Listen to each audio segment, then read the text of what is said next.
So yes, your vote is precious. And there is one candidate who helps progressives more than Bernie Sanders. That is I, Mark Stewart Greenstein. I am the candidate for small government. Small governments work decently. Think your town, which probably runs pretty well. Think federal government, which runs very badly. It almost never fulfills its promises.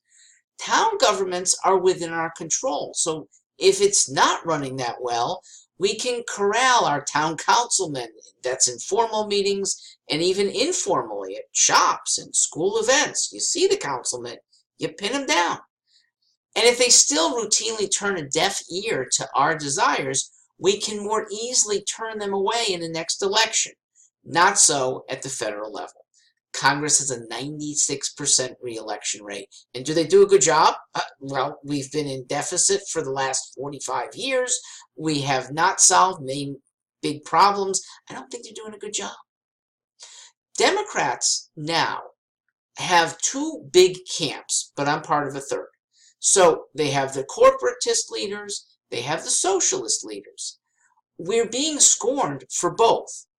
And because of both, we are now in danger of losing to Donald Trump twice.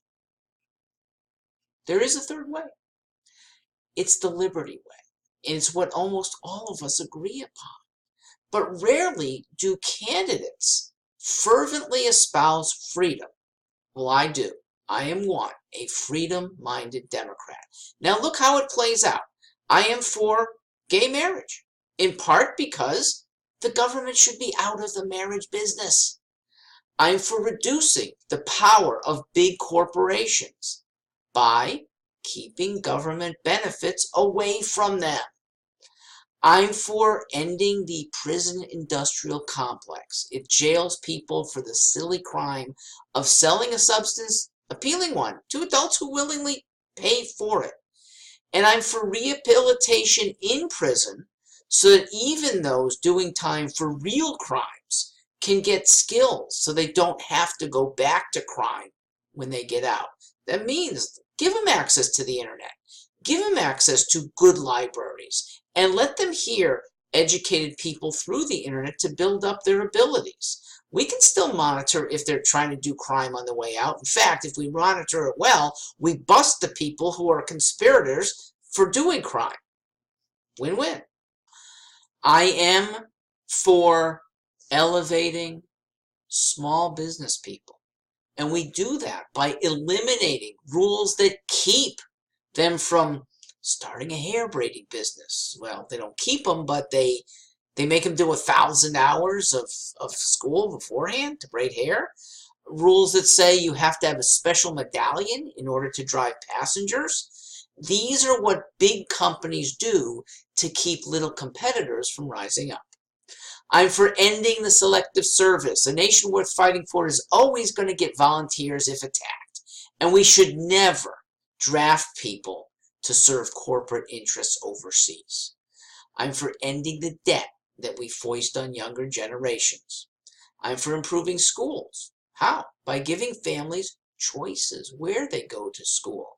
That means ending the state government school monopoly, and this especially helps black families.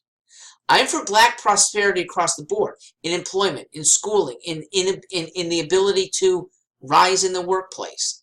In these areas, we need significant change, but your traditional politicians can't change things quickly. Even Bernie Sanders, if elected, he is too tied to interest groups that are going to hold sway over him. And there are too many enemies who are just going to resist the kind of change that he wants. Well, the liberty change, where we're actually co-opting many independents, even some Republicans, is the way to get good things passed. The candidate who's not tied to any special interest, I'm not, I take zero money, that's the candidate who, if elected, is able to steamroll over those who would get in the way. Now, a vote for Mark Stewart is thus a vote for better candidates everywhere. I'm not going to get the Democrat nomination. I get that.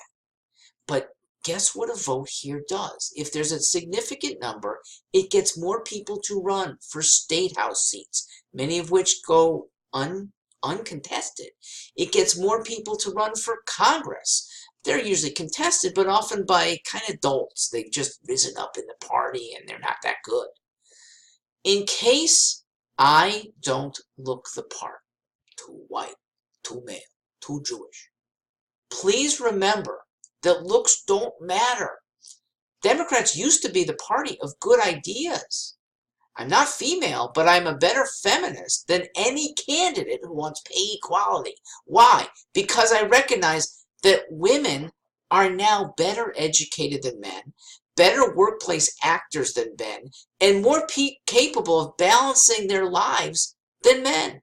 The free marketplace has already evened things among younger women. Those in their 20s are now out-earning men. We should rely on individual talents and not legislation and lawyers, the free marketplace for women's talents, to let them go where employers want is going to make things truly a meritocracy. As for foreign policy, I am for waging peace. That means free trade.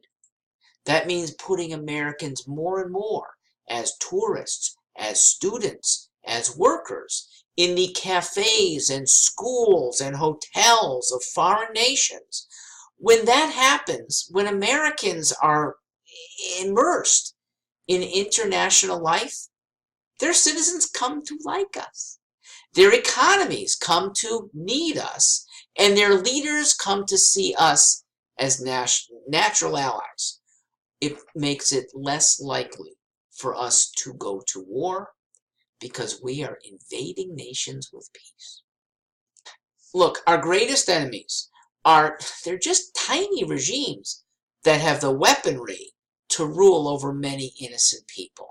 Russian people once cheered America. The majority in Iran have always liked Americans. The majority of Chinese who are exposed to the West, they want to be like us. Our non-enemies, our allies and so-so countries, non-enemies, most of them crave the American way. It's why so many Africans want to come here, why so many Latin Americans do come here, and why so many Asians, if they were freed from repression, would come here. Democrat leaders today are not proud enough of America. And Democrats generally seem to feel sullen, guilty over our place. Yet our place is one that has uplifted the world, or any part of the world that has wanted to join. And we don't repress those to not join. We want inclusion. Let me talk local. And let me talk actually northern New Hampshire, because I believe I'm the only candidate calling for employers to employ telecommuters in a big way. It's because I do now in my business, and it works. I get great people to be able to serve others far away. I employ them on the terms that they want, and our customers are the big beneficiaries. Northern New Hampshire people don't have to move south. You get to stay where you love it, but be able to have robust employment. I'm the only candidate who knows how to get more affordable housing in the North Country. I'm the only candidate for making Coos a ski mecca. I mean, I'm a snowboarder, and I'd like to see big time development up in the Dixville and North area. I'd like to see it the mecca of the East with heli skiing, with snowcat skiing, with ski gliding and para-skiing. All these can be done. Little extra New Hampshire investment, willpower, we can make it happen, make it really, really attractive. I'm with you. Please investigate stewartforliberty.com. I'll be up north and south for the next 2 weeks. I hope I will see you at one of these events. But in case it's hard to meet up, every Tuesday and Friday, I'm available to you. Any questions, stewartforliberty.com is where we have a convening, and just like this, you can ask them of me. Thanks for your time. Thanks for your interest.